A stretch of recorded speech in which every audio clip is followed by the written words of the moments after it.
بسم اللہ الرحمن الرحیم۔ آیت نمبر 126 سے ہمارے درس کا آغاز ہے، جو جامعہ انواریہ کے تحت آپ کے سامنے پیش کیا جا رہا ہے۔ اعوذ باللہ من الشیطان الرجیم، بسم اللہ الرحمن الرحیم۔ وللہ ما فی السماوات وما فی الارض وکان اللہ بکل شیء محیطا۔ اور اللہ کے لیے ہے جو کچھ آسمانوں میں ہے اور جو کچھ زمین میں ہے، اور اللہ تعالی ہر چیز کو گھیرے میں لینے والا ہے۔ سورہ نساء کی آیت نمبر 126 یہ ہم نے تلاوت کی۔ تخلیق اور ملکیت کے اعتبار سے، یعنی پیدا کرنے اور ملکیت کے اعتبار سے سب اسی کا ہے، یعنی اللہ ہی کا ہے۔ یہاں ظرف کو جو مقدم کیا گیا ہے وہ حصر کے لیے ہے، یعنی صرف اللہ ہی کے لیے ہے، یعنی اللہ تعالیٰ کی ذات کے علاوہ کسی کو بھی ممکنات کی تخلیق اور اس کی ملکیت میں عمل دخل نہیں، یعنی وہ کچھ بھی نہیں کر سکتا۔ یہاں جو ہے ما فی السماوات و ما فی الارض کو خصوصاً ذکر کیا، یعنی خاص طور سے ذکر کیا، کیونکہ یہ ظاہر ہے، یہ جملہ اللہ تبارک و تعالیٰ کے اس ارشاد کے ساتھ متصل ہے، جڑا ہوا ہے۔ ومن احسن دینا ممن اسلم وجہہ للہ، یعنی جب تمام اشیاء، تمام چیزیں اللہ تعالیٰ کے لیے خالص ہیں تو پھر ہر ایک پر واجب ہے کہ وہ اپنے آپ کو اللہ تعالیٰ کے لیے خالص کرے، یا یہ کہ اللہ تعالیٰ کے اس فرمان کے ساتھ متعلق ہے، جڑا ہوا ہے۔ واتخذ اللہ ابراہیم خلیلا، یعنی زمین اور آسمان میں جو کچھ ہے وہ سب اللہ تعالیٰ کا ہے، اس میں سے جو جس کے لیے چاہتا ہے پسند کر لیتا ہے، یا یہ اعمال کے ذکر کے ساتھ متصل ہے، جڑا ہوا ہے، جو اس بات کی وضاحت کرتا ہے کہ زمین اور آسمان والوں پر اس کی اطاعت یعنی اس کی فرما برداری واجب ہے، اور اعمال پر جزا دینے پر کمال قدرت رکھتا ہے۔ ایسا احاطہ، اللہ تعالیٰ ہر چیز کو گھیرے ہوئے، یعنی ایسا احاطہ جس کی کوئی کیفیت نہیں، یعنی ان چیزوں میں سے کوئی چیز بھی مستقل نہیں، بلکہ ہر چیز جو اس کے وجود کی وجہ سے موجود ہے، اپنی ذات، صفات اور افعال میں اس کی مہربانیوں اور فضل کا محتاج ہے۔ بس کسی کے لیے بھی جائز نہیں کہ اس کی ذات کے سوا، ذات کے علاوہ کسی کے سامنے اپنے آپ کو جھکائے۔ ایک قول یہ کیا گیا ہے، ایک بات یہ بھی کہی گئی کہ احاطے سے مراد علم اور قدرت ہے، علم اور قدرت کا احاطہ ہے، بس انہیں جو ہے ان کے اعمال کے مطابق جزا دے گا۔ اگر اعمال اچھے ہوں گے تو اچھا بدلہ دے گا، اگر اعمال برے ہوں گے تو برا بدلہ دے گا۔ حاکم نے مستدرک میں حضرت ابن عباس رضی اللہ عنہما سے نقل کیا ہے کہ اہل جاہلیت جو ہے بچوں کو وارث اس وقت تک نہ بناتے جب تک وہ بڑے نہ ہو جاتے، اور نہ ہی عورتوں کو وارث بناتے۔ جب اسلام آ گیا تو اللہ تبارک و تعالیٰ نے فرمایا، یہ شان نزول جو ہے الدر المنصور جلد نمبر 2 صفحہ نمبر 408 سے لیا گیا۔ اللہ تعالیٰ نے فرمایا، یعنی لوگ جو ہے بچوں کو اور عورتوں کو وارث نہیں بناتے تھے، تو اللہ تعالیٰ نے فرمایا وَيَسْتَفْتُونَكَ فِي النِّسَاءِ قُلِ اللَّهُ يُفْتِيكُمْ فِيهِنَّ وَمَا يُتْلَى عَلَيْكُمْ فِي الْكِتَابِ فِي يَتَامَى النِّسَاءِ اللَّاتِي لَا تُؤْتُونَهُنَّ مَا كُتِبَ لَهُنَّ وترغبون أن تنكحوهن والمستضعفين من الولدان وأن تقوموا لليتامى بالقسط وما تفعلوا من خير فإن الله كان به عليما۔ سورہ نساء کی آیت نمبر 27۔ ترجمہ۔ اور فتویٰ پوچھتے ہیں آپ سے عورتوں کے بارے میں، آپ فرمائیے اللہ تعالیٰ فتویٰ دیتا ہے تمہیں ان کے بارے میں، اور وہ آیتیں جو پڑھی جاتی ہے تم پر اس میں، یعنی اس کتاب میں، یعنی قرآن کریم میں، ان احکام، یعنی ان میں احکام ہیں ان یتیم بچیوں کے متعلق جنہیں تم نہیں دیتے ہو، جو حق مقرر کیا گیا ان کے لیے، اور خواہش کرتے ہو کہ خود نکاح کر لو ان کے ساتھ، یعنی ان کے ساتھ نکاح کر لو تاکہ ان کا مال دبوچ لو، ان کا مال دبوچنے کے لیے۔ اور قرآن میں احکام ہیں کمزور بچوں کے متعلق، تو یہ قرآن میں احکام ہے، یہ حضرت نے اس کو وضاحت کے لیے ذکر کیا، اصل ہے اور کمزور بچوں کے متعلق، تو یہ قرآن میں احکام ہے، حضرت نے اس کو وضاحت کے لیے ذکر کیا ہے۔ اور وہ یہ ہے، یعنی کمزور بچوں کے متعلق کیا احکام ہے، وہ یہ ہے کہ قائم رہو یتیموں کے معاملے میں انصاف پر، اور جو کرو گے بھلائی سے، یعنی بھلائی کے کاموں سے، تو یقیناً اللہ تعالیٰ اس کو خوب جاننے والا ہے۔ یستفتونک، یعنی آپ سے پوچھتے ہیں، صحہ میں ہے، فتویٰ سے مراد مشکل احکام کا جواب ہے، فتویٰ سے مراد مشکل احکام کا جواب ہے، ابن منذر نے سعید بن جبیر سے نقل کیا کہ مرد بچے اور عورت کو وارث نہیں بناتے تھے۔ جب سورہ نساء میں میراث کے احکام نازل ہوئے تو یہ لوگوں پر بڑے شاق گزرے، کہنے لگے کہ بچہ اور عورت بھی مرد کی طرح وارث ہوں گے۔ انہوں نے نبی کریم صلی اللہ علیہ وآلہ وسلم سے اس کے بارے میں پوچھا تو اللہ تعالیٰ نے یہ آیت نازل فرمائی۔ الدر المنصور جلد نمبر 2 صفحہ نمبر 408 پر اس کا حوالہ موجود ہے۔ اس طرح عبد بن حمید اور ابن جریر نے مجاہد سے نقل کیا ہے۔ امام بغوی نے کہا کہ کلبی نے ابو صالح سے، انہوں نے حضرت ابن عباس رضی اللہ عنہما سے نقل کیا ہے کہ یہ آیت ام کحا کی بیٹیوں اور ان کے اپنے والد سے وارث بننے کے بارے میں نازل ہوئی۔ یہ قصہ سورت کے آغاز میں گزر چکا ہے۔ یعنی قاضی اسماعیل نے احکام القرآن میں عبد الملک سے روایت کیا کہ امرہ بنت حزم سعد بن ربیعہ کے عقد میں تھی، یعنی نکاح میں تھی، جو غزوہ احد میں شہید ہو گئے۔ آپ کی ایک بیٹی جو حضور صلی اللہ علیہ وسلم کی خدمت میں اپنے باپ کی میراث لینے کے لیے حاضر ہوئی تو یہ آیت کریمہ نازل ہوئی۔ وَيَسْتَفْتُونَكَ فِي النِّسَاءِ۔ امام بخاری رحمۃ اللہ علیہ نے حضرت عائشہ رضی اللہ تعالیٰ عنہ سے اس آیت کے متعلق روایت کیا ہے۔ آیت میں وہ مرد مراد ہے جس کی پرورش میں ایک یتیم بچی ہوتی ہے، جس کا یہ ولی اور وارث ہوتا ہے، اور وہ بچی اس کے مال میں بھی شریک ہوتی ہے، تو اس پر معاملہ بڑا مشکل ہو جاتا۔ صحیح بخاری کتاب التفسیر جلد نمبر 2 صفحہ نمبر 661۔ وہ اس سے شادی کرنے سے بھی اعراض کرتا، یعنی ناپسند کرتا، اور کسی اور سے شادی کرنا بھی ناپسند کرتا کہ کہیں دوسرا فرد اس کے مال میں داخل نہ ہو جائے۔ وہ اس عورت کو اپنے پاس ہی روکے رکھتا یہاں تک کہ وہ مر جاتی، پھر وہ اس کا وارث بن جاتا۔ اللہ تعالیٰ نے انہیں اس امر سے، یعنی اس کام سے منع کیا۔ معالم التنزیل جلد نمبر 2 صفحہ نمبر 164 پر یہ روایت موجود ہے۔ حضرت عائشہ رضی اللہ تعالیٰ عنہ سے ہی ایک اور روایت ہے کہ آیت میں وہ بچی مراد ہے جو مرد کی زیر پرورش ہوتی ہے۔ وہ مرد جو ہے اس کا ولی ہوتا ہے۔ جب وہ خوبصورت اور مالدار ہوتی تو اس کے مہر سے کم پر اسی سے نکاح کر لیتا، یعنی جتنا مہر بننا چاہیے اس سے کم پر وہ اسی سے نکاح کر لیتا، مالدار ہوتی تو۔ اور جب وہ مال اور جمال کی کمی، یعنی مال اور خوبصورتی میں کمی کی وجہ سے اس میں رغبت نہ رکھتا تو اسے چھوڑ دیتا۔ اے محمد صلی اللہ علیہ وسلم، اللہ تبارک و تعالیٰ تمہارے لیے واضح فرماتا ہے، یعنی لوگ جو ہے عورتوں کے بارے میں آپ سے پوچھتے تھے، فتویٰ پوچھتے تھے، تو آپ فرمائیے کہ اللہ تمہیں فتویٰ دیتا ہے اس کتاب کے اندر، فیہن، یعنی اللہ تبارک و تعالیٰ تمہیں فتویٰ دیتا ہے، وہ آیتیں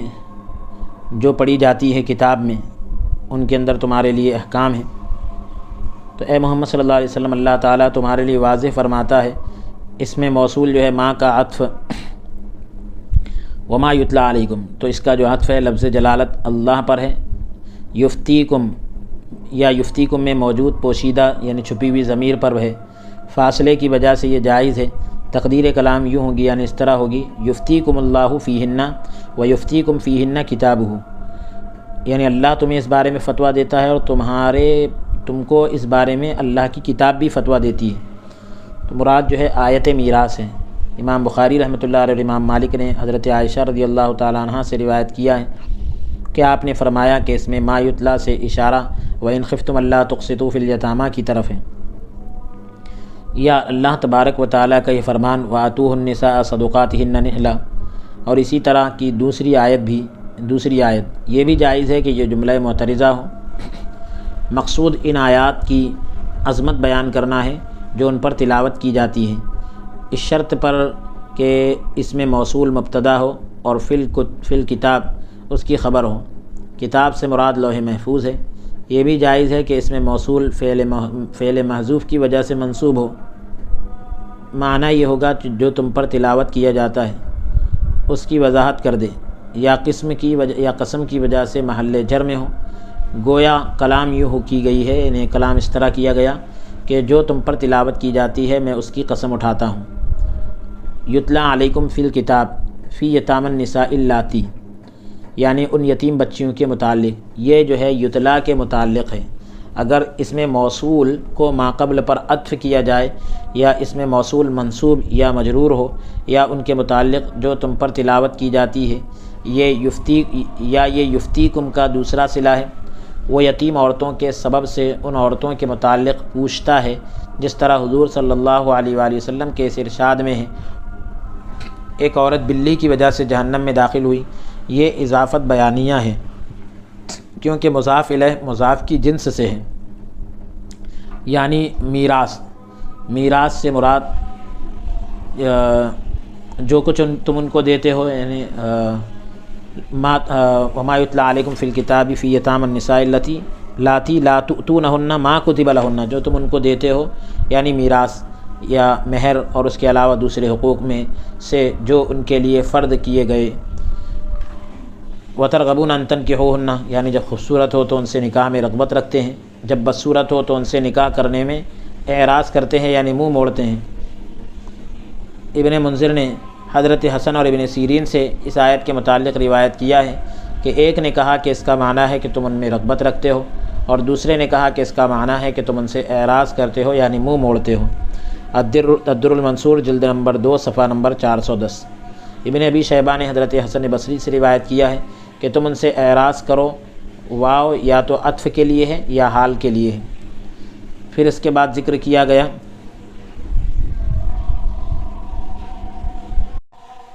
والمستضعفین من الولدان، اور کمزور بچوں کے متعلق، تو اس کا عطف جو ہے یتامی النساء پر ہے کیونکہ وہ انہیں وارث نہیں بناتے تھے جس طرح ہم نے پہلے ذکر کیا، اور ان کے مال کھا جاتے تھے، یعنی تم پر یتیموں کے بارے میں جو تلاوت کیا جاتا ہے وہ اللہ تعالیٰ کا یہ فرمان ہے وآتوا الیتامی اموالہم، یعنی یتیموں کو ان کا مال دے دو۔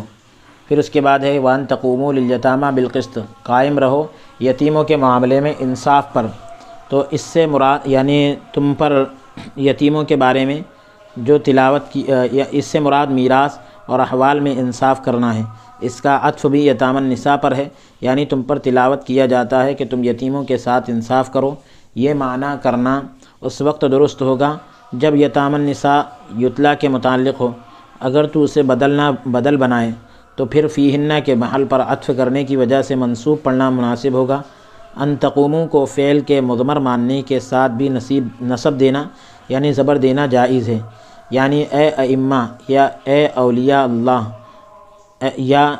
معافی کے ساتھ یعنی اے ائمہ یا اے اولیاء، یعنی جو ان کے سرپرست ہوں گے ان سے کہا جا رہا ہے کہ اللہ تعالیٰ تمہیں حکم دیتا ہے کہ تم یتیموں کے ساتھ عدل و انصاف کرو۔ وما تفعلوا من خیر، یعنی عورتوں، یتیموں اور دوسروں کی حقوق کی ادائیگی میں جو تم بھلائی کرو گے اللہ تعالیٰ اسے جانتا ہے تو وہ تمہیں ضرور ثواب دے گا۔ امام بخاری رحمۃ اللہ علیہ، ابو داؤد اور حاکم نے حضرت عائشہ صدیقہ رضی اللہ تعالیٰ عنہ سے، امام ترمذی رحمۃ اللہ علیہ نے اسی کے مثل حضرت ابن عباس سے روایت کیا کہ حضرت سودا کو یہ خوف لاحق ہوا، یہ ڈر ہوا کہ نبی کریم صلی اللہ علیہ وآلہ وسلم اس سے مفارقت اختیار کر لیں گے، جدائی اختیار کر لیں گے۔ جب وہ بوڑھی ہو گئی تو انہوں نے رسول اللہ صلی اللہ علیہ وآلہ وسلم سے عرض کی، فرمایا کہ میری باری بھی حضرت عائشہ صدیقہ رضی اللہ تعالیٰ عنہ کے لیے ہے، تو اللہ تبارک و تعالیٰ نے یہ آیت نازل فرمائی جس کا نمبر ہے 128۔ وَإِنِ امْرَأَةٌ خَافَتْ مِن بَعْلِهَا نُشُوزًا أَوْ إِعْرَاضًا فَلَا جُنَاحَ عَلَيْهِمَا أَن يُصْلِحَا بَيْنَهُمَا صُلْحًا وَالصُّلْحُ خَيْرٌ وَأُحْضِرَتِ الْأَنفُسُ الشُّحَّ وَإِن تُحْسِنُوا وَتَتَّقُوا فَإِنَّ اللَّهَ كَانَ بِمَا تَعْمَلُونَ خَبِيرًا۔ اور اگر کوئی عورت خوف کرے یعنی ڈرے اپنے خاوند سے، اپنے شوہر سے زیادتی یا روگردانی کی وجہ سے، یعنی اس کی زیادتی یا روگردانی کی وجہ سے، تو نہیں کوئی حرج ان دونوں پر کہ صلح کر لے آپس میں، اور صلح ہی بہتر ہے، یعنی دونوں کے لیے صلح بہتر ہے۔ اور موجود رکھا گیا ہے نفسوں میں بخل، اور موجود رکھا گیا ہے نفسوں میں بخل، یہ دو پہ کر دیں گے کیا اس کو؟ اور موجود رکھا گیا ہے نفسوں میں بخل۔ وَإِن تُحْسِنُوا وَتَتَّقُوا، اور اگر تم احسان کرو اور متقی بنو، فَإِنَّ اللَّهَ كَانَ بِمَا تَعْمَلُونَ خَبِيرًا، تو بے شک اللہ تعالیٰ تم جو کچھ کرتے ہو اس سے اچھی طرح باخبر ہے۔ یہ مرفوع ہیں، اس کا فعل محذوف ہے، اس فعل محذوف کی تفسیر ما بعد فعل کر رہا ہے، یعنی بعد میں جو فعل آ رہا ہے خافت من بعلها نشوزا و ارادہ، اس کی تفسیر کر رہا ہے۔ یہ جائز ہے کہ خافت جو ہے امراتن کی صفت ہو، یا اور فعل مقدر جو ہے کانت ہو، وَإِن كانت امراتن، اس طرح سے ایک فعل مقدر ہوگا۔ تقدیر کلام یوں ہو وَإِن كانت امراتن خافت، یعنی اسے توقع ہو، ڈر ہو، عورت کو شوہر کی طرف سے صحبت سے اعراض کا خوف ہو، ڈر ہو، یعنی عورت جو ہے عورت سے مرد جو ہے صحبت سے تھوڑا منہ موڑ لے، یہ اگر اس کو ڈر ہو عورت کو، کیونکہ خاوند اسے پسند نہیں کرتا، شوہر جو ہے صحبت یعنی ہم بستری سے اگر وہ منہ موڑنے کا ڈر ہو، تو کیونکہ شوہر جو ہے اس کو پسند نہیں کر رہا، یعنی عورت کو ڈر ہوا کہ خاوند یعنی شوہر اسے طلاق دے دے گا، کیونکہ یہ چیز اس کے لیے نشانیوں سے ظاہر ہوئی، عورت کے لیے یہ چیز وہ سمجھ جاتی ہے علامتوں سے کہ بھئی میرا شوہر مجھ سے ناراض ہے، تو کہیں ایسا نہ ہو مجھے طلاق نہ دے چھوڑ نہ دے، تو اس لیے پھر قرآن نے اس کے لیے بھی احکام بیان فرمائے۔ ان یصلح بینہما، آپس میں صلح کرے، اس کی اصل جو ہے یتصالحا ہے، اس کی تا کو صاد سے بدلا گیا اور صاد کو صاد میں مدغم کر دیا گیا، ملا دیا گیا۔ اکثر قراء نے اسے اسی طرح پڑھا ہے، یعنی ان یتصالحا، کوفیوں نے اسے ان یصلحا پڑھا ہے۔ یہ اصلحہ سے مشتق ہے، یعنی اس سے نکلا ہے۔ عورت جو ہے کچھ مہر یا تمام مہر یا تمام نفقہ یا اپنی باری اپنی طرف سے کوئی چیز خاوند کو یعنی شوہر کو ہبہ کر دے، جس کے ذریعے وہ خاوند کو یعنی شوہر کو اپنی طرف مائل کرنا چاہتی ہو، اپنی طرف میلان یعنی جھکاؤ چاہتی ہو۔ امام بغوی رحمۃ اللہ علیہ نے کہا کہ خاوند یعنی شوہر اپنی بیوی کو کہتا ہے کہ تو بوڑھی ہو چکی ہے، میں ایک نوجوان اور خوبصورت عورت سے شادی کرنا چاہتا ہوں جسے میں تجھ پر دن اور رات میں ترجیح دوں گا، اگر تو اس پر راضی ہو تو میرے پاس ہی رہے، اگر تو اسے ناپسند کرے تو میں تجھے آزاد کر دیتا ہوں۔ اگر وہ راضی ہو جائے تو وہ احسان کرنے والی ہوگی، اسے اس پر مجبور نہیں کیا جا سکتا، اور اگر وہ حق کے بغیر راضی نہ ہو تو شوہر پر لازم ہوگا کہ اس کی باری اور نفقے کے بارے میں اس کا حق پورا کرے، یا اچھے طریقے سے اس سے آزاد کر دے، یا تو اس کو عورت کو یعنی اس کا حق دے دینا پڑے گا، یا اچھی طرح سے اس کو آزاد کر دینا پڑے گا۔ اگر خاوند اسے طلاق نہ دے اور اس کا حق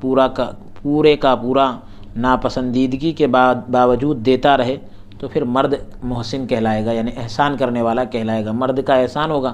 کہ بھئی ناپسند بھی کر رہا ہے اور اس کو طلاق بھی نہیں دے رہا ہے، لیکن حق پورا دے رہا ہے، تو ناپسندیدگی کے باوجود اگر پورا حق دے گا تو یہ شوہر کی طرف سے احسان ہوگا۔ مقاتل بن حبان نے کہا کہ اس کی صورت یہ ہے کہ مرد کے عقد نکاح میں ایک بڑی عمر کی عورت ہو، جس کی موجودگی میں وہ ایک نوجوان عورت سے شادی کر لیتا ہے۔ وہ بوڑھی بیوی سے کہتا ہے میں اپنے مال میں سے تجھے حصہ دیتا ہوں تاکہ باری میں جتنا تیرا حصہ بنتا ہے اس سے زیادہ اسے یعنی نئی بیوی کو حصہ دوں۔ جس چیز پر وہ باہم مصالحت کرتے ہیں یعنی آپس میں صلح کر لیتے ہیں، وہ عورت اس پر راضی ہے، یعنی بوڑھی عورت اس پر اگر راضی ہے تو ٹھیک ہے، اگر اس پر راضی ہونے سے انکار کر دے تو شوہر پر باری کے معاملے میں عدل کرنا لازم ہوگا، انصاف کرنا لازم ہوگا۔ اس آیت کے متعلق حضرت علی شیر خدا رضی اللہ تعالیٰ عنہ سے روایت ہے کہ ایک عورت شوہر کے عقد میں ہو، شوہر اس کی خست یا زیادہ عمر کی وجہ سے اکتا چکا ہو، یعنی اس کی حالت کنڈیشن کیفیت دیکھ کے شوہر اکتا گیا ہو، عورت اس سے جدائی کو ناپسند کرتی ہے، عورت الگ ہونا نہیں چاہتی۔ اگر عورت جو ہے شوہر کو اپنا مال دے دے تو یہ بھی شوہر کے لیے حلال ہے، یعنی کچھ جو بھی مہر وغیرہ اس نے لی تھی یا اور کوئی اپنی طرف سے تحفے تحائف دے تاکہ بھئی تو مجھے رکھ اپنے پاس، تو کچھ مال دے دے تو یہ بھی شوہر کے لیے حلال ہے۔ اگر وہ اپنی باری دوسری عورت کو دے دے تو یہ بھی حلال ہے، عورت جو ہے اگر اپنی باری دوسری عورت کو دے دے یہ بھی حلال ہے۔ معالم التنزیل جلد نمبر 2 صفحہ نمبر 166 اور 67 پر یہ روایت موجود ہے۔ ان یصلح بینہما کے لفظ سے یہ اشارہ ملتا ہے کہ تیسرے آدمی کی مداخلت کے بغیر وہ صلح کریں تو یہ زیادہ پسندیدہ ہے، تاکہ کوئی دوسرا فرد دوسرا شخص ان دونوں کی کسی ایسی چیز پر مطلع نہ ہو، باخبر نہ ہو جس کی وجہ سے ان پر عیب لگایا جا سکے۔ صلحن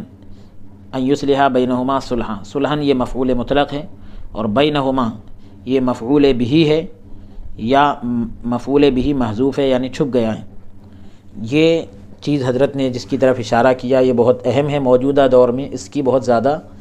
سخت ضرورت ہے کہ اگر میاں بیوی کے درمیان تنازع ہوتا ہے، ہر میاں بیوی میں کچھ نہ کچھ تکرار پیدا ہوتی ہے. بعض وقت جو ہے کسی بھی بات کی وجہ سے، یہاں جیسا کہ تذکرہ کیا گیا کہ عورت کی کنڈیشن، حالت یا عمر زیادہ ہونے سے شوہر اکتا جائے، اب وہ اس کو ناپسند کر رہا ہے. اب شریعت یہ کہتی ہے، قرآن یہ کہہ رہا ہے کہ ان یصلحا بینہما صلحا، دونوں بیٹھ کے آپس میں صلح کر لیں. عورت یا تو کچھ مال دے دے یا اپنی باری معاف کر دے کہ بھئی یہ باری کسی اور کو دے دے، جدھر تیری رغبت ہے ادھر دے دے. عام طور پر یہ ہوتا ہے کہ یہ تو چلو دو بیویاں ہیں کسی کی، اس کا معاملہ ہے، لیکن قرآن نے یہ کہا کہ میاں بیوی کا جو معاملہ ہے ان یصلحا بینہما صلحا، بینہما یعنی ان دونوں کے درمیان. اس سے ہی قرآن نے یہ بتا دیا تیسرا وہاں نہیں آنا چاہیے. کیوں کہ تیسرا آدمی آئے گا یا تو بگاڑ پیدا ہوگا یا پھر یہ ہوگا کہ آپ کی ایسی بات جو آپ کسی کے سامنے ظاہر نہیں کرنا چاہتے تھے، آپ کا کوئی عیب یا تو شوہر کا یا عورت کا عیب تیسرے کے سامنے کھل جائے گا. جب بھی پھر سامنے جائیں گے تو ندامت ہوگی، شرمندگی ہوگی کہ صاحب یہ آدمی عورت پر اتنا ظلم کرتا ہے، یا پھر یہ عورت شوہر کی اتنی نافرمانی کرتی ہے. تو اس طریقے سے ندامت اور شرمندگی ہوگی. جس چیز کو اللہ نے چھپایا وہ تیسرا آدمی اس کو کھولنے کا ذریعہ بن سکتا ہے. تو اس لیے قرآن نے کہا یصلحا بینہما صلحا، اپنے درمیان وہ دونوں آپس میں صلح کر لے، تیسرے کی مداخلت کی ضرورت نہیں. صلح کر لے. اور تیسرا آدمی آ کے عام طور پر صلح کر بھی نہیں پاتا جلدی. کیوں کہ میاں بیوی کو ان کے آپس کے معاملات معلوم ہوتے ہیں، تیسرے کو تھوڑی نہ معلوم ہوتے. تو اس لیے سب سے زیادہ بہتر اکثر لوگوں سے میں بھی یہی کہتا ہوں کہ جب میاں بیوی میں تکرار ہو، کوئی بھی معاملہ ہو، تو میاں بیوی اس کو آپس میں حل کر لے، کسی اور کے پاس جانے کی ضرورت نہیں ہے. ہاں جب معاملہ دونوں سے حل نہیں ہوتا تو پھر دونوں کے گھر کے ذمہ دار لوگ ہی اس کو حل کر لیں، پورے خاندان کو بٹھانے کی بھی ضرورت نہیں ہے. مسئلہ اتنا بڑا ہوتا نہیں ہے، اس کو بڑا کر دیا جاتا ہے. جب خاندان کے لوگ بیٹھتے ہیں، کسی سے ایسی بات نکل جاتی ہے جو ناگوار گزر جاتی ہے دوسرے خاندان والے پر، اور یہی چیز ختم کرنے کا، رشتے کو توڑنے کا ذریعہ بنتی ہے. اب اس کے بعد ایک اعتراض یہاں پر ذکر کر رہے ہیں، صلحن جو ہے ان یصلحا بینہما صلحا، اس کو مفعول مطلق بنانا اسی وقت درست. میرا ایک سوال یہاں پر یہ ہے، جی، بیوی اگر اس کے باوجود بھی شوہر کے ساتھ رہنا نہ چاہتی ہو، شوہر کے ساتھ رہنا نہ چاہتی ہو، عاجز آ گئی ہو، تنگ آ گئی ہو، اس کی ستان، اس کے ایذا، تکلیف، زیادتیوں کی وجہ سے تنگ آ چکی ہو، تو خلا لے سکتی ہے. 12 سال خلا بھی نہ دے رہا ہو، اٹکا کے رکھا ہوا ہے، تو قاضی فسخ نکاح بھی کر سکتا ہے نا. اس میں ایک اور شریعت نے اس کا راستہ بنایا، قاضی نکاح فسخ کر سکتا ہے. جہاں پر بھی شہر قاضی ہو کوئی اس طرح کے شرعی اعتبار سے، اس کو دارالقضاء میں ایک مقدمہ درج کر کے اس کو فسخ نکاح کر سکتے ہیں. جہاں پر اسلامی حکومت نہ ہو تو، اب جہاں پر اسلامی حکومت نہ ہو تو پھر یہ ہے کہ شوہر کو اس پر جبر کیا جائے، ڈرایا جائے، دھمکایا جائے تاکہ وہ عورت کے ساتھ حسن سلوک کرے. ہر چیز کا ایک راستہ ہوتا ہے. نہیں ہو تو پھر مطلب یہ کہ شوہر کو مجبور بھی کر سکتے آپ، اور شوہر کو کوئی بھی راستہ ہوتا ہے جس سے آپ اس کو مطلب یہ کہ یا تو اخلاق کے ساتھ، یا پھر دوسرا راستہ وہی ہے کہ اس کو ڈرا کر دھمکا کر وہ یا تو عورت کو صحیح رکھ لے یا پھر بھلائی طریقے سے اس کو آزاد کر دے. عورت دھمکانے کے باوجود بھی نہیں چھوڑا، اس کو بول دو کہ بھائی اس کو آزاد کر دے. نہیں کرنا چاہ رہا تب، نہیں کرنا چاہ رہا تھا. جہاں پر اسلامی حکومت ہے تو وہاں پر تو شرعی قاضی مقرر ہے. بھائی دیکھیے، جہاں پر اسلامی حکومت نہ ہو، جیسا ہندوستان کا معاملہ ہو، تو وہاں آج موجودہ دور میں عورتوں کے لیے قانون بہت سخت ہو چکے ہیں. جہاں تک میرا گمان یہ ہے کہ آپ اگر بچی نے مہیلا منڈل جسے کہا جاتا ہے، تو اگر وہاں جا کر مقدمہ درج کر دی تو شوہر کو بھاگنے کی جگہ نہیں ملتی، چھپنے کی جگہ نہیں ملتی. تو وہ بالکل آخری صورت ہے. ہم یہ کہتے ہیں اسلامی شریعت کے مطابق فیصلہ کر لے اگر وہ مسلمان ہیں، اور رشتے بھی دیکھ دکھا کر کرنا چاہیے. عام طور پر لوگ ایسی جگہ رشتہ کر دیتے ہیں جہاں پھر بعد میں پچھتاتے ہیں. تو پہلے ہی تحقیق کر لینا چاہیے. ایسے بد اخلاق لوگوں کے پاس اپنی بچی کو دینا ہی نہیں چاہیے. تو تحقیق کرنے کا زاویہ کیا ہے، نقطہ نظر کیا ہے، طریقہ کیا ہے؟ بہت سارے سورسز ہوتے ہیں کہ وہ جن لوگوں کے اندر اٹھتا بیٹھتا ہو اس سے معلوم کر لیا جائے کہ بھئی اس کے اخلاق کیسے، پڑوسی سے معلوم کیا جائے، رشتہ داروں سے معلوم کیا جائے، دوستوں سے معلوم کیا جائے کہ بھئی کیسا یہ شخص ہے۔ اسی لیے ہمارے لیے حضور نے فرمایا 4 چیزوں کی بنیاد پر نکاح ہوتا ہے، کہ ایک مال کی بنیاد پر، خوبصورتی کی بنیاد پر، حسب نسب کی بنیاد پر، اور دینداری کی بنیاد پر۔ حضور نے فرمایا دینداری کو ترجیح دو، تمہارے ہاتھ خاک آلود ہو جائیں، مٹی لگ جائے تمہارے ہاتھ کو، یعنی ہر حال میں تم کو دینداری کو ترجیح دینا ہے۔ مال میں کمی ہو چل جائے گا، دین میں کمی، خوبصورتی میں کمی ہو چل جائے گا، حسب نسب میں کمی ہو چل جائے گا، لیکن دینداری میں اگر کمی ہو تو نہیں چلے گا۔ تو جہاں لڑکی ہم دیندار دیکھنا، دنیا میں بھی نقصان اٹھائیں گے، آخرت میں تو نقصان بے اٹھائیں شک گے، بے شک بے شک۔ دونوں جہاں میں خسارہ ہے، نقصان ہے۔ اچھا دوسری بات یہ بھی ہے نا کہ جہاں ہم اپنے یعنی بیٹی دیندار ڈھونڈتے ہیں، بہو جو ہے اپنے گھر کے لیے یعنی دیندار تلاش کرتے ہیں، تو داماد بھی دیندار ڈھونڈنا چاہیے۔ جہاں اچھی نوکری والا ملا، اچھے پیسے والا کاروبار والا ملا، بچی کو دے دیے تو پھر نقصان تو ہو گئی، کیونکہ رشتہ مال کی بنیاد پر ہوا نا۔ اگر دینداری کو دیکھ کر رشتہ کیا جاتا تو پھر کبھی نقصان نہیں اٹھانا پڑتا۔ اور سب سے زیادہ بہتر بات میں جو اکثر کہا کرتا ہوں کہ اپنے بچوں کو سب سے پہلے، بچہ ہو یا بچی، اس کو دیندار بناؤ، کیونکہ جو خدا اور رسول کا ہوگا وہ ماں باپ کا بھی ہوگا، وہ شوہر کا بھی ہوگا، وہ شوہر کی بھی ہوگی وہ عورت، اور وہ شوہر ہے تو وہ بیوی کا بھی ہوگا۔ جو خدا اور رسول کا نہ ہو وہ کسی کا نہیں ہوگا، تو اس کو سب سے پہلے دیندار بنانا چاہیے۔ بے شک۔ پھر قرآن مجید میں ایک آیت یہ ہے کہ تم اگر اچھے طریقے سے نہ رکھ سکتے ہو تو احسان کے ساتھ چھوڑ دو۔ کیا ہے وہ آیت پاک کا ترجمہ؟ او تسریح بإحسان ہے نا، الطلاق مرتان فامساک بمعروف او تسریح بإحسان، بھلائی کے ساتھ یا تو اس کو چھوڑ دینا ہے، یہی آخری صورت ہے، یا تو طلاق دے دینا ہے، فامساک بمعروف یعنی ایک طلاق دیے، 2 طلاق دیے، پھر سدھر گئی تو امساک بمعروف یعنی بھلائی کے ساتھ روک لیں گے، او تسریح بإحسان پھر بھی نہیں سمجھ میں آ رہا ہے معاملہ، بھلائی کے ساتھ چھوڑ دیں گے، چھوڑ دینا۔ جی۔ اللہم صلی وسلم وزد وبارک علی حبیبک سیدنا و نبینا محمد صلی اللہ علیہ وسلم۔ ہاں یہ جو آپ کہہ رہے تھے کہ مطلب یہ کہ اگر وہ خلا نہیں دیتا، طلاق نہیں دیتا،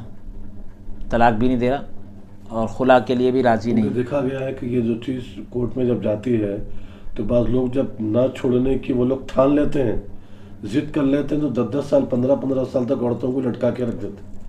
اسلام میں کوئی تو طریقہ ایسا ہوگا نہیں۔ ابھی تو دیکھیے آپ، جیسے مثال کے طور پر ابھی یہاں جو صورتحال اپنے سامنے آ رہی ہے کہ اگر آپ بچی کو بھیجیں گے تو وہاں اس پر ظلم ہوگا،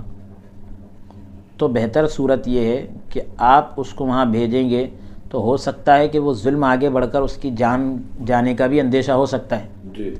بعض وقت ایسے بھی آتے ہیں، تو ایسے حالات میں بچی کو پاس میں روک لینا زیادہ بہتر ہے کہ ماں باپ اپنے پاس روک لے تاکہ اس کے شوہر کا مزاج ٹھنڈا ہو جائے، معاملہ پورا درست ہو جائے، اور اس کے بعد اس کو روانہ کرے۔ بعض وقت یہ ہوتا ہے کہ بچی ہر حال میں دھتکار دی جاتی، کچھ ماں باپ اتنے سخت ہوتے ہیں کہ وہ یہ کہتے ہیں ہر حال میں تجھے وہیں رہنا ہے، یہاں تک کہ جملہ میں نے سنا اپنے کانوں سے کہ کھڑی گئی آڑی آنا ہے تیرے کو۔ تو اس انداز کے جو جملے ہوتے ہیں وہ اس کو سنگ دل تو بن جاتی ہے بچی، لیکن وہیں وہ گھٹ گھٹ کر جیتی ہے اور پھر گھٹ کے مر بھی جاتی ہے۔ ایسی کئی مثالیں ہیں کہ پھر سننے میں آتا ہے گلا گھٹ کر مار دیا گیا، جلا دیا گیا، تو پھر افسوس کرنے سے کوئی فائدہ نہیں ہے ماں باپ کو۔ یہ زندگی بہتر ہے، تکلیف کی زندگی سے سکون کی زندگی بہتر ہے۔ مر جانے سے تو اچھا ہے کہ کم سے کم ماں باپ اس کو 2 روٹی کھلائے، اللہ کھلا رہے، ماں باپ کیا کھلائیں گے؟ لوگ جو ہے خاندان والے کیا کہیں گے، رشتہ دار کیا کہیں گے، کئی کو بیٹھ گئی، اس طریقے سے لوگ سوالات کرتے ہیں، اور وہ لوگوں کے باتوں سے بچنے کے لیے اپنی بچی کو جو ہے تکلیف میں ڈال کے رکھتے ہیں، اور وہ تکلیف میں مر بھی جاتی ہے، پھر افسوس کرنے سے کوئی فائدہ نہیں ہوتا۔ ہاں آپ جو بتا رہے ہیں کہ یہ جو معاملہ ہے کورٹ کچہری کا، وہ اب اتنا اسٹک ہو چکا ہے کہ وہ 10 سال تک اس کو چھڑا نہیں سکتا۔ نبی حال ہی میں کیس آیا تھا، وکیل صاحب سے پوچھا میں، کم سے کم نارملی اگر انہیں بضد نہ ہو، لڑنے پر آمدہ، میں اس کو چھوڑوں گا اس نہیں، بلکہ اگر ویسا اگر آمدہ نہ ہو تو بھی آپ کو 3 سال لگ جائیں گے نجات پانے کے لیے۔ اگر انہیں بضد ہو جائے تو 10-15 سال یوں ہی نکل جائیں گے۔ آپ سول کورٹ ہے، پھر ہائی کورٹ ہے، پھر سپریم کورٹ ہے، سمجھ رہے ہیں؟ ایک 5-6 وکیلوں سے ایک معاملہ آیا تو میں مشورہ کیا تو یہ بات سامنے آئی. کچھ بھی آسان نہیں ہے, وہ خالی دکھانے کے باتیں ہیں. وہ میرے کو تو یوں سمجھ میں آیا وکلا سے بات کرنے کے بعد کہ یہ حقیقت دکھانے کے کچھ اور ہے, کھانے کے کچھ اور ہے. حکومت جو ہے عورتوں کا ووٹ, عورتوں کی سپورٹ حاصل کرنے کے لیے, تائید حاصل کرنے کے لیے قوانین تو بنائے. جب قوانین جب بنائے ہیں آپ, تو پھر عورت کے حساب سے جو ظلم انہیں برداشت کر رہی ہے اس کو نجات کے لیے راستے آسانی سے فراہم کرو نا بھائی. کم سے کم 3-4 سال کیوں لگ رہے ہیں اس کو سپریشن خلا پانے کے لیے, کورٹ سے جو ہے فسخ نکاح کے لیے. ساری چیزوں کا لب لباب ایک ہی ہے, دین سے دوری کا نتیجہ ہے. آپ دینداری کا جو معاملہ ہے وہ دین سے دوری کا نتیجہ ہے. اگر اس کو یعنی وہ شریعت کے احکام سے واقف ہوتا, خدا کا ڈر ہوتا, تو وہ کسی کی بچی کے ساتھ اس طرح کھلواڑ نہیں کرتا. اللہ کا غضب نازل ہوتا ہے ایسے لوگوں پر جو دین کو چھوڑ کر دنیا کی طرف جاتے ہیں اور اپنے مسائل کو لے کر دنیا والوں کے پاس جاتے ہیں. اللہ تعالیٰ ایسے لوگوں سے سخت ناراض ہوتا ہے. ان کو چاہیے کہ اپنا معاملہ شریعت کے مطابق حل کرے. تو شریعت میں الدین یسر, دین آسان ہے, کوئی مشکل نہیں ہے. بس شرط یہ ہم آئے تو صحیح دین کی طرف. اللہ رب العالمین سب کو دین پر عمل کرنے کی توفیق عطا فرمائے. تو صلحن کو مفعول مطلق بنانا اس وقت درست ہو سکتا ہے کہ اگر صلح کو اصلاح یا تصالح کے معنی میں لیا جائے. ہم اس کا جواب یہ دیتے ہیں کہ صلح بھی اصلاح کا ایک فرد ہے, یعنی اسی کا ایک حصہ ہے. اسے مفعول مطلق بنانے کے لیے یہی کافی ہے کہ مفعول مطلق مذکورہ فعل کے مصدر کے علاوہ بھی ہو سکتا ہے, جس طرح رب العالمین کے اس ارشاد میں ہے انبتھا نباتا حسنا. دوسری قرات کی صورت میں یہ بھی جائز ہے کہ صلحن مفعول بھی ہونے کی حیثیت سے منصوب ہو. اس صورت میں اسی معنی کا ارادہ کرنا ہوگا کہ وہ آپس میں ایسی صلح کریں جو فساد سے خالی ہو. اس آیت سے دلالت النص کے ذریعے یہ معنی بھی سمجھ آتا ہے کہ اگر مرد کو عورت کی طرف سے حکم عدولی کا یعنی نافرمانی کا خوف ہو تو پھر بھی مصالحت میں یعنی صلح کرنے میں کوئی حرج نہیں. یہ احتمال بھی موجود ہے, یہ بھی اندیشہ ہے کہ یہ حکم اللہ تعالیٰ کے اس فرمان سے ماخوذ ہو یعنی نکلا ہو. پھر بتلایا گیا کہ جدائی, جھگڑے اور برے معاملے سے صلح بہتر ہے. والصلح خیر, صلح بہتر ہے. یا معنی یہ ہوگا کہ صلح جو ہے تمام بھلائیوں میں سے بہترین بھلائی, جس طرح خصومت یعنی جھگڑا جو ہے تمام برائیوں میں سے بدترین برائی. یہ جملہ معترضہ ہے اور کراہت کے اس وہم کو دور کرنے کے لیے ہے جو لا جناح سے سمجھا جا رہا تھا, کیونکہ یہ گناہ کی نفی کے لیے ذکر کیا گیا ہے, اور اس لیے بھی کیونکہ عورت کا خاوند یعنی شوہر کو اپنا حق دینا رشوت کے مشابہ ہے, رشوت کی طرح ہے. یہ آیت اگرچہ میاں بیوی کے درمیان مصالحت یعنی صلح کے بارے میں وارد آئی ہے تاکہ حقوق نکاح کے متعلق واقع ہونے والی خصومت کو یعنی جھگڑے کو دور کیا جائے, لیکن یہ لفظ عام ہے جو ہر ایسی صلح کو شامل ہو سکتا ہے جو صحیح دعوے کے بعد واقع ہو. اس کی 3 قسمیں ہیں. نمبر 1 اقرار کی صورت میں, نمبر 2 صلح کی صورت میں. اس کی 3 صورتیں ہیں. تو پہلی صورت کیا ہے کہ اقرار کی صورت میں صلح, یعنی اگر وہ اقرار کر لے یا اپنے جرم کو قبول کر لے صلح ہے. سکوت کی صورت میں صلح یعنی خاموش رہے تو وہاں پر بھی صلح. انکار کی صورت میں صلح. یہ تینوں قسمیں ائمہ ثلاثہ کے نزدیک جائز ہے, کیونکہ یعنی امام شافعی کو چھوڑ کر جو 3 امام ہیں ان کے نزدیک جائز ہے, کیونکہ یہ آیت مطلق ہے, اس میں کوئی قید نہیں. امام شافعی رحمۃ اللہ علیہ کا نقطہ نظر یہ ہے کہ دعوے کے انکار اور اس پر خاموشی کی صورت میں صلح کرنا جائز نہیں. جو بھی دعویٰ ہے اگر اس کا انکار ہو رہا ہے یا اس پر خاموشی ہے تو پھر صلح نہیں ہوگی. ہاں اقرار کی صورت میں صلح کر سکتے ہیں. یہ جو بھی یہ جرم کا اقرار, جرم کے اوپر خاموشی یا جرم کا اقرار, تو یہ 2 امام شافعی رحمۃ اللہ علیہ کہتے ہیں اقرار کی صورت میں صلح کر سکتے ہیں, باقی خاموشی اور انکار کی صورت میں صلح نہیں کریں گے, کیونکہ حضور صلی اللہ علیہ وسلم کا ارشاد ہے کہ مسلمانوں کے درمیان واقع ہونے والی ہر صلح جائز ہے, مگر ایسی صلح جائز نہیں جو حرام کو حلال کر دے یا حلال کو حرام کر دے. اور مسلمانوں کو باہم یعنی آپس میں شرط لگانا جائز ہے, مگر ایسی شرط جو حلال کو حرام کر دے, یعنی جو شرط حلال کو حرام کرے وہ جائز نہیں ہے. یہ روایت جامع ترمذی ابواب الاحکام جلد نمبر 1 صفحہ نمبر 161 پر موجود ہے, وہاں اس کی پوری تفصیلات ہے. اسے امام حاکم نے کثیر بن عبداللہ بن عوف سے, انہوں نے اپنے والد سے اور انہوں نے اپنے دادا سے روایت کیا ہے. اس استدلال کی دلیل یہ ہے, یعنی جو دلیل پیش کی گئی اس کا خلاصہ پیش کر رہے ہیں کہ یہ عوض دینے والے پر تو حلال تھا، لینے والے پر حرام تھا۔ یہ جو عوض یعنی بدلہ، جو لین دین کا معاملہ ہے، تو دینے والے پر تو حلال تھا، لینے والے پر حرام تھا، کیونکہ وہ رشوت کے جیسا ہو جا رہا نا، وہ لے رہا جو۔ صلح کے بعد معاملہ الٹ ہو جائے گا، معاملہ مطلب پلٹ جائے گا، اور اس یعنی بتلا رہے ہیں کہ جب مال اس نے مدعی کے حوالے کر دیا، دعویٰ کرنے والے کے لیے حلال کر دیا، تو اس کے لیے حلال ہو جائے گا، جبکہ اصل میں ایسا نہیں تھا، معاملہ تھا ہی نہیں ایسا، خالی پیسہ لے دے کے معاملہ کر رہے ہیں۔ اور اس لیے بھی کہ مدعا علیہ اپنا مال اسی سے لیتا ہے کہ خصومت کو، تاکہ خصومت کو ختم کرے، جھگڑے کو ختم کرے، یہی تو رشوت ہے۔ رشوت دینا جائز نہیں، اس لیے یہ صلح بھی جائز نہیں ہے۔ ائمہ ثلاثہ امام ابو حنیفہ، امام مالک، امام احمد بن حنبل رحمۃ اللہ علیہم نے کہا کہ یہ حدیث تو ہماری دلیل ہے، ہمارے خلاف دلیل نہیں، کیونکہ حضور صلی اللہ علیہ وسلم کا یہ فرمان کل صلح جائز مطلق ہے، اور حضور صلی اللہ علیہ وسلم کا فرمان الا صلحا احل حراما سے مراد یہ ہے، مگر ایسی صلح جو حرام کو حلال کر دے، اس سے مراد یہ ہے جو بالذات حرام ہو، اس کو حلال کرنے کی صلح، اس کو حلال کرنے کی صلح، یعنی اچھا جیسے شراب پر صلح کی جائے، لین دین ہو رہا ہے، ایسی چیز پر جو حرام ہے، جیسے شراب لے کر یہ معاملے کو صحیح کر لو، ختم کر لو، یا جو بالذات حلال ہو اس کو حرام کرنے کی صلح، جس طرح کہ وہ عورت سے اس طرح اس شرط پر صلح کر لے کہ وہ اس کی سوکن سے حقوق زوجیت ادا نہیں کرے گا۔ بھئی ایک بیوی اس کے لیے حلال ہے، اب یہ کہہ رہا ہے اس شرط پر اپنی صلح ہو رہی ہے کہ وہ تیری جو سوکن ہے اب میں اس سے ہم بستری نہیں کروں گا، تو حلال کو حرام کرنے پر صلح ہو رہی نہیں،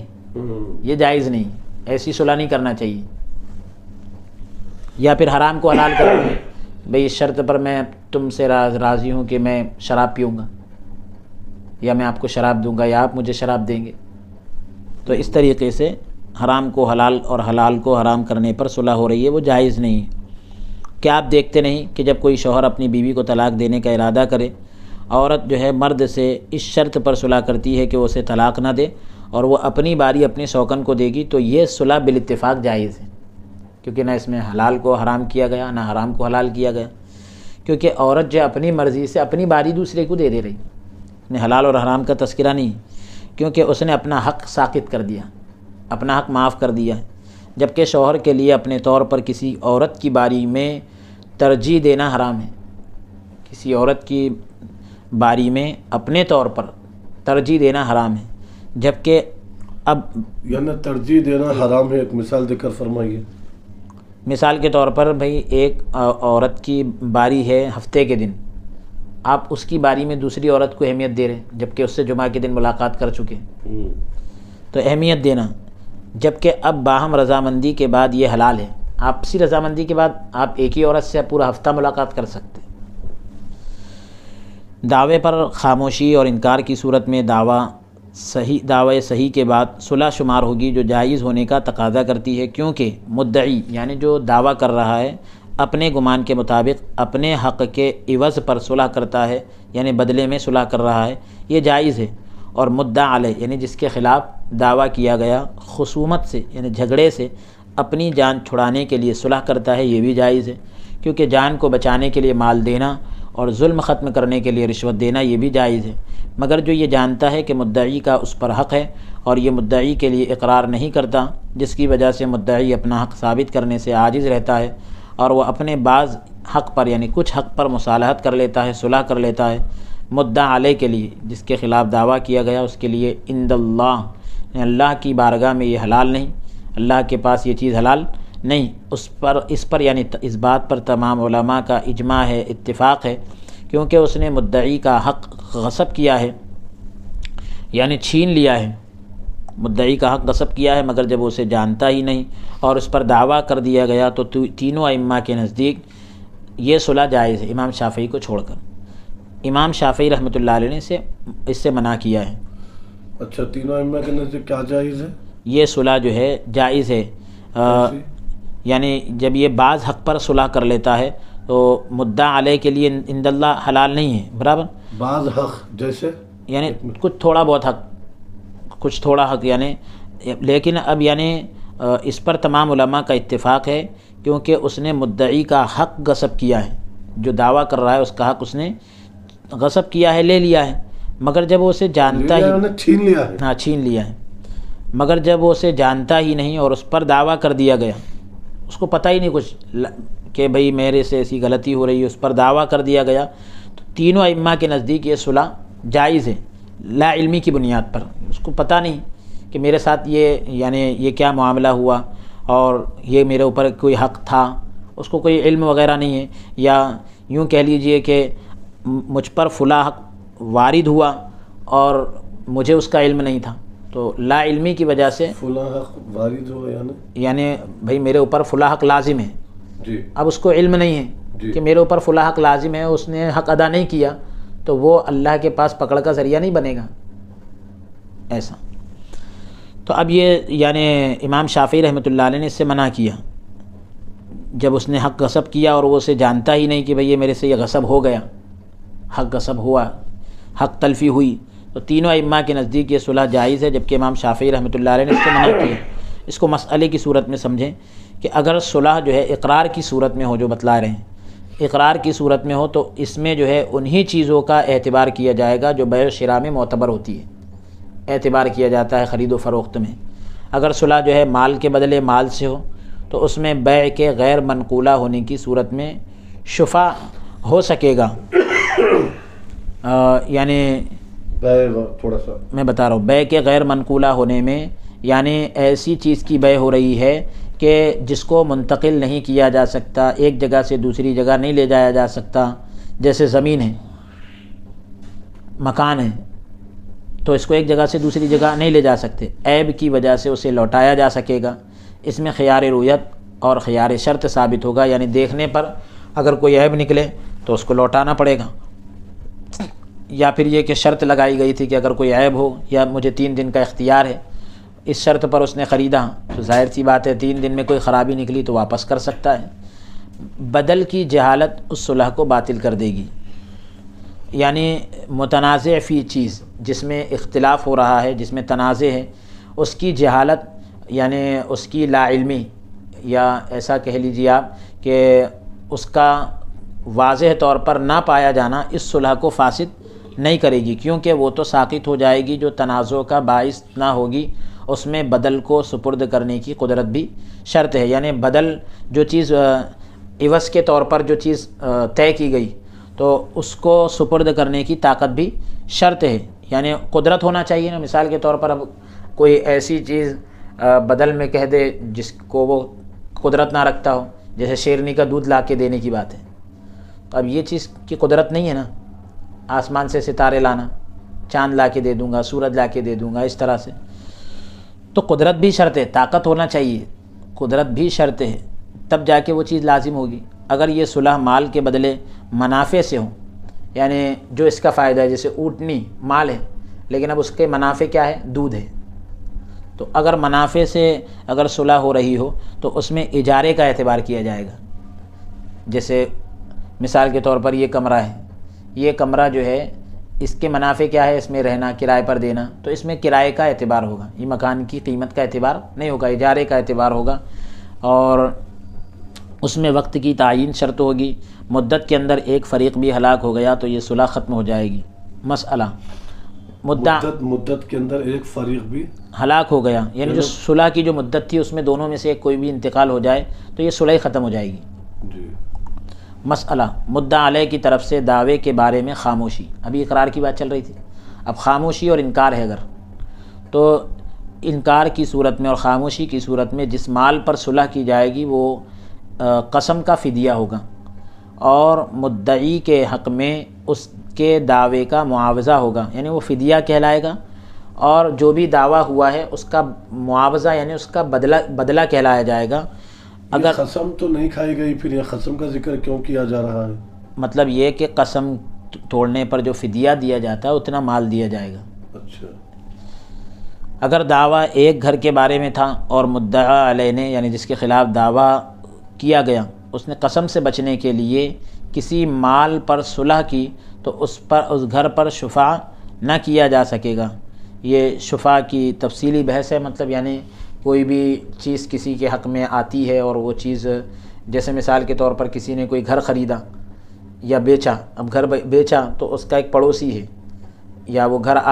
یعنی دو لوگوں کی ملکیت تھا، اب وہ اپنا حصہ بیچنا چاہ رہا ہے، تو پہلے اس کا حق ہے جو اس کا پارٹنر ہے، اس کا شریک ہے، یا اگر پارٹنر نہیں ہے تو جو پڑوسی ہے. اس طریقے سے شریک فی المبی، شریک فی حق المبی، اس کی پوری تفصیلات کتاب الشفعاء کے اندر آپ تفصیل سے دیکھ سکتے ہیں. مگر جب مدعا علیہ نے مدعی کو کوئی گھر دے کر صلح کی تو اس گھر پر شفاع کیا جا سکے گا. مسئلہ، اگر مدعی نے ایک گھر پر دعویٰ کیا تو مدعا علیہ نے اسی گھر کا ایک حصہ دے کر صلح کر لی تو صلح صحیح نہیں ہوگی،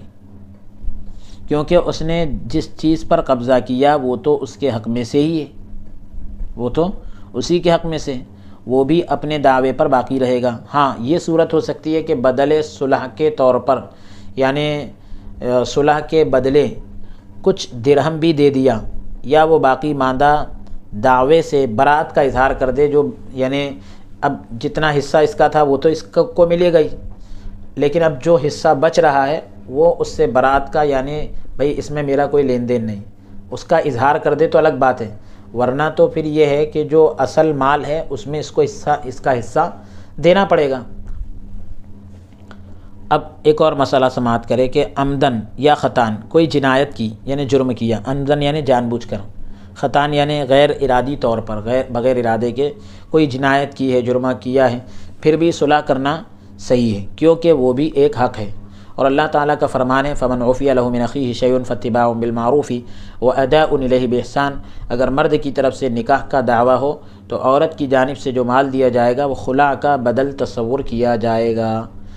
اگر کسی طرف سے دوسرے آدمی پر غلام کے مالک ہونے کا دعویٰ ہو اور غلام کی جانب سے مال پر صلح ہو تو اسے مال کے بدلے میں آزادی پر محمول کیا جائے گا،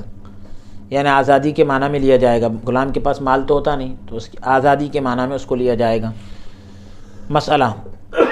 اگر صلح آزادی کے معنی میں کیسے لیا جائے گا، وہ کیسے آزاد ہوگا؟ یعنی غلام کی طرف سے اگر مال پر صلح ہو کہ بھئی اتنا مال میں تیرے کو دوں گا، جی، تو اب غلام کے یعنی مال کے بدلے میں جو ہے آزادی کے معنی میں لیں گے کہ غلام کی آزادی، وہاں پر جو ہے وہی مال کو تصور کیا جائے گا، وہ جو آزادی ہوگی وہ مال اس کو سمجھا جائے گا. ایسی شرط تو لگائی نہیں گئی تھی. جی، تو وہی بتا رہے ہیں کہ اگر کسی طرف سے دوسرے آدمی پر غلام کے مالک ہونے کا دعویٰ ہو اور غلام کی جانب سے مال پر صلح ہو تو اب مال کے بدلے میں مال نہیں ملے گا بلکہ غلام کی آزادی مل جائے گی. اگر صلح قرض کے دعوے پر ہو تو اسے بعض حق وصول کرنے اور بعض کو ساقط کرنے پر محمول کیا جائے گا، مراد لیا جائے گا. جس نے 1000 عمدہ دراہم کے دعوے پر 500 کھوٹے معجل دراہم کے عوض صلح کی، یعنی اچھے والے 1000 عمدہ درہم یعنی اس پر جو ہے 500 کھوٹے دراہم کے بدلے صلح کی، تو یہ صلح درست ہوگی، کیونکہ اس نے کیا کیا، بعض حق اور بعض حق کے قدر اور وصف کے اعتبار سے، بعض حق کو کیا کیا، قدر اور وصف کے اعتبار سے کر دیا ہے، اور باقی ماندہ کی مدت معین کر دی ہے، طے کر دی ہے. اگر دعویٰ 1000 کھوٹے دراہم کا ہو اور صلح عمدہ 500 دراہم پر ہو تو یہ جائز نہیں. کیوں یہ جائز نہیں ہے؟ اس کا الٹا جائز ہے، اس کا الٹا جائز ہے، لیکن یعنی 1000 عمدہ درہم کے دعوے پر 500 کھوٹے معجل دراہم کے عوض صلح کی، یہ جائز ہے. لیکن اس کا الٹا کیسا کہ 500 عمدہ دراہم اور 1000 کھوٹے دراہم دوسری طرف ہو تو یہ جائز نہیں ہے. برابر، کیونکہ عمدہ دراہم پر اس کا حق نہیں تھا. یہ وصف کے اعتبار سے دعوے پر بڑھ کر ہیں تو یہ 1000 کا 500 دراہم کا معاوضہ ہوگا اور ساتھ ہی وصف کی زیادتی ہوگی. یہی سود ہے. اگر دراہم کے دعوے پر دنانیر سے صلح ہوئی، یعنی درہم کے دعوے پر دینار سے صلح ہو تو جدائی سے پہلے دیناروں پر قبضہ شرط ہے، کیونکہ یہ بیع صرف کی صورت ہے. بیع صرف یعنی سونے چاندی وغیرہ کی جو بھی ہوتا ہے لین دین، اس کو بیع صرف کہتے ہیں. واللہ عالم. سعید بن منصور نے حضرت سعید بن مسیب رضی اللہ تعالیٰ عنہ سے نقل کیا ہے کہ حضرت محمد بن مسلم کی بیٹی حضرت رافع بن خدیج رضی اللہ تعالیٰ عنہ کے عقد میں یعنی نکاح میں تھی۔ حضرت رافع نے ان کی کسی بات کو ناپسند کیا، وہ بڑھاپا تھا یا کوئی اور۔ حضرت رافع رضی اللہ عنہ نے اسے طلاق دینے کا ارادہ کیا تو ان کی بیوی نے کہا مجھے طلاق نہ دو، جو تم مجھے مناسب سمجھو میرا حصہ مقرر کر دو، طے کر دو۔ تو اللہ تعالیٰ نے اس آیت کو نازل فرمایا جو تلاوت کی گئی کہ وَإِنِ امْرَأَةٌ خَافَتْ مِن بَعْلِهَا نُشُوزًا وَإِعْرَاضًا۔ اس کے حوالے کے لیے آپ الدر المنصور جلد نمبر 2 صفحہ نمبر 411 دیکھیے۔ اس روایت کے کئی اور شواہد بھی ہیں، کئی اور دلائل ہیں۔ اس آیت کا ترجمہ یہ ترجمہ تو پیش کیا جا چکا ہے نا، وَإِنِ امْرَأَةٌ خَافَتْ مِن بَعْلِهَا نُشُوزًا، اگر کوئی عورت ڈرے اپنے شوہر سے زیادتی یا روگردانی کی وجہ سے تو وہ صلح کر لے آپس میں۔ امام بغوی رحمۃ اللہ، امام حاکم نے سعید بن مسیب کی سند سے انہوں نے رافع بن خدیج رضی اللہ تعالیٰ عنہ سے نقل کیا ہے۔ امام بغوی نے کہا کہ یہ آیت غمرہ کے بارے میں نازل ہوئی، اسے خویلہ بنت محمد بن مسلم بھی کہتے ہیں۔ ان کے خاوند کا نام، شوہر کا نام حضرت اسعد بن ربیع تھا۔ ایک قول یہ کیا جاتا ہے کہ حضرت رافع بن خدیج رضی اللہ تعالیٰ عنہ تھے جنہوں نے اس عورت سے اس وقت شادی کی جب وہ جوان تھی۔ جب یہ بوڑھی ہو گئی تو انہوں نے ایک نوجوان عورت سے شادی کی، دوسری بیوی کو ترجیح دی، اہمیت دی، اور حضرت محمد بن مسلم کی بیٹی پر ظلم کیا۔ وہ حضور صلی اللہ علیہ وسلم کی بارگاہ اقدس میں حاضر ہوئی اور اپنی شکایت پیش کی تو یہ آیت نازل ہوئی جو ابھی اوپر تلاوت کی گئی۔ اس کے حوالے کے لیے آپ دیکھیے معالم التنزیل جلد نمبر 2 صفحہ نمبر 166۔ امام حاکم نے حضرت عائشہ رضی اللہ تعالیٰ عنہ سے نقل کیا ہے کہ یہ آیت اس آدمی کے بارے میں نازل ہوئی جس کی ایک بیوی نے اس کے کئی بچے جنے، یعنی اسے ایک بیوی سے کئی بچے پیدا ہوئے۔ اب اس نے بیوی بدلنے کا ارادہ کیا، اس کی بیوی اس پر راضی ہو گئی کہ وہ اسی خاوند کے پاس رہے گی جبکہ شوہر اس کے لیے کوئی باری نہ رکھے گا۔ پھر بھی وہ عورت راضی ہو گئی حالانکہ اس سے کئی بچے تھے اس کو۔ یہ حوالے کے طور پر الدر المنصور جلد نمبر 2 صفحہ نمبر 411 دیکھیے۔ امام بغوی نے کہا کہ حضرت سعید بن جبیر رضی اللہ عنہ نے فرمایا ایک مرد کی بیوی تھی، ایک آدمی کی بیوی تھی جو بوڑھی ہو گئی، اس کے کئی بچے تھے۔ اس مرد نے بیوی کو طلاق دینے اور دوسری شادی کرنے کا ارادہ کیا۔ عورت نے کہا مجھے طلاق نہ دو، مجھے میرے بچوں کے پاس رہنے دو،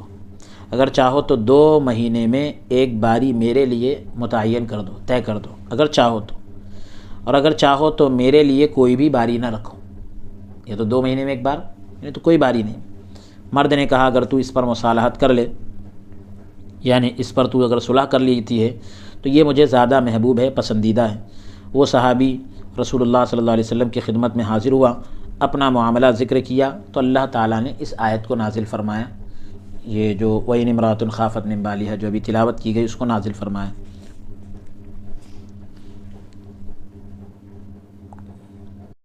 ابن جریر نے حضرت سعید بن جبیر سے نقل کیا ہے کہ جب یہ آیت نازل ہوئی تو ایک عورت آئی اور اس نے کہا کہ میں چاہتی ہوں کہ تم میرا خرچہ معین کر دو، یعنی طے کر دو۔ جب پہلے وہ نفقہ چھوڑنے پر راضی ہو گئی تھی، یعنی خرچ وغیرہ چھوڑنے پر راضی ہو گئی تھی کہ وہ اسے طلاق نہ دے، بھلے خرچہ نہ دے لیکن طلاق بھی نہ دے، اور وہ اس کے پاس بھی نہ آئے، یعنی شوہر اس کے پاس بھی نہ آئے، تو اللہ تعالیٰ نے بعد والی آیت کو نازل فرمایا۔ اس کے حوالے کے لیے آپ تفسیر تبری جلد نمبر 5 صفحہ نمبر 200 پر دیکھ لیجیے۔ پھر اس کے بعد وَأُحْضِرَتِ الْأَنفُسُ الشُّحَّ، یعنی اس کے اندر وہ صحابی رسول جو حاضر ہوئے تھے حضور کی بارگاہ میں کہ میری بیوی سے یہ معاملہ طے ہوا ہے کہ اگر چاہے تو 2 مہینے میں ایک بار، تو اللہ تعالیٰ نے یہ آیت نازل فرمایا نا کہ صلح کر لے آپس میں میاں بیوی، ان کو وہ جو آپس میں یہ جو ترتیب ہوئی تھی اس کو جائز قرار دیا۔ جی جی جی، یعنی وہ جو جس پر راضی ہو جائے، آپس کا معاملہ ہے ان کے۔ پھر بخل آ جائے اس کے اندر، یعنی فطرتاً بخل اس کے لیے جیسے آیت میں آیا ہے وَأُحْضِرَتِ الْأَنفُسُ الشُّحَّ، کہ فطرتاً اگر اس کے اندر بخل یعنی کنجوسی آ گئی جو اس سے کسی صورت میں غائب نہیں ہوتا آدمی سے، جو لالچ جس کو کہتے ہیں، شح سے مراد لالچ کے ساتھ بخل ہے۔ صحہ اور قاموس میں اسی طرح ہے، القاموس المحیط جلد نمبر 1 صفحہ نمبر 342 پر آپ تفصیل دیکھ لیجئے۔ یعنی بخل عموماً عام طور پر انسان سے غائب نہیں ہوتا، عورت بھی اس معاملے میں سخاوت نہیں کرتی، نہ شوہر اس سے اعراض کرے یعنی نہ منہ موڑے، اور اس کے حقوق کی ادائیگی میں کوتاہی کرے، یعنی شوہر اعراض بھی نہ کرے اور کوتاہی بھی نہ کرے، اور نہ ہی مرد جو ہے اس معاملے میں سخاوت کرتا ہے کہ وہ عورت کو اپنے پاس ہی رکھے اور مناسب حقوق بھی ادا کرے، جبکہ وہ اس عورت کو ناپسند کرتا ہو اور کسی کو محبوب جانتا ہو۔ یہ جملہ بھی جملہ معترضہ ہے۔ پہلا جملہ مصالحت کی یعنی صلح کی ترغیب کے لیے تھا، دل ابھارنے کے لیے تھا، اور یہ جملہ اپنے حق پر اڑے رہنے کی عذر کی تمہید کے لیے ہے کہ اپنے حق پر ڈٹے رہنے کا جو عذر ہے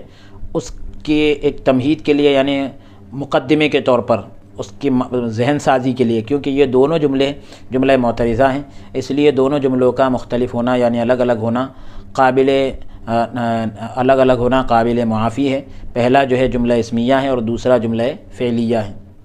وَإِن تُحْسِنُوا، اگر تم حسن معاشرت کا اظہار کرو، یعنی شوہر جو ہے بیویوں کے حقوق کی ادائیگی کی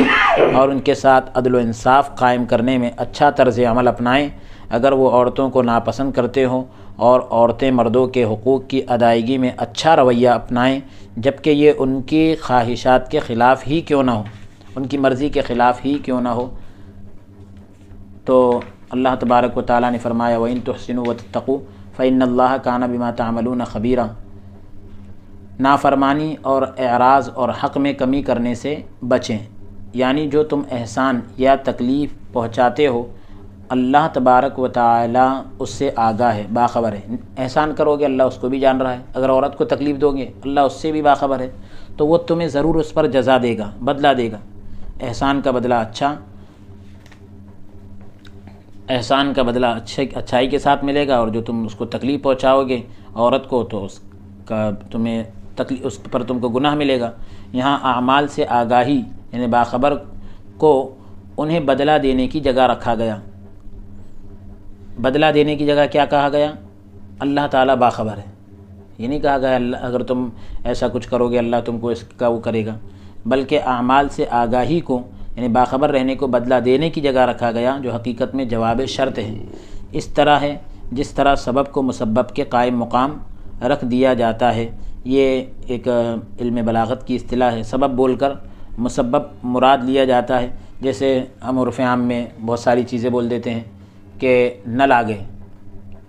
گئے، لیکن نل نہیں آتے، پانی آتا ہے، تو عرف عام میں ہوتا ہے بھئی نل جو ہے اس کے پانی کو لانے کا سبب ہے، ذریعہ ہے، بول دیتے ہیں، تو سبب بول کر مسبب مراد لے دیتے ہیں۔ تو یہ قاعدہ ہے، اور انشاءاللہ تعالی ہم باقی ہمارا جو سلسلہ درس ہے اس کو جاری رکھتے ہوئے اگلی نشست میں اس کا باقی حصہ پیش کریں گے۔ آج کے اس سلسلہ درس کو یہیں موقوف کرتے ہیں۔ اللہ عز و جل کی بارگاہ میں درخواست اور دعا کرتے ہیں رب تبارک و تعالی ہم سب کو قول کے ساتھ عمل کی بھی توفیق عطا فرمائے۔ وصلی اللہ تعالی وسلم علی خیر خلقہ سیدنا محمد وعلی آلہ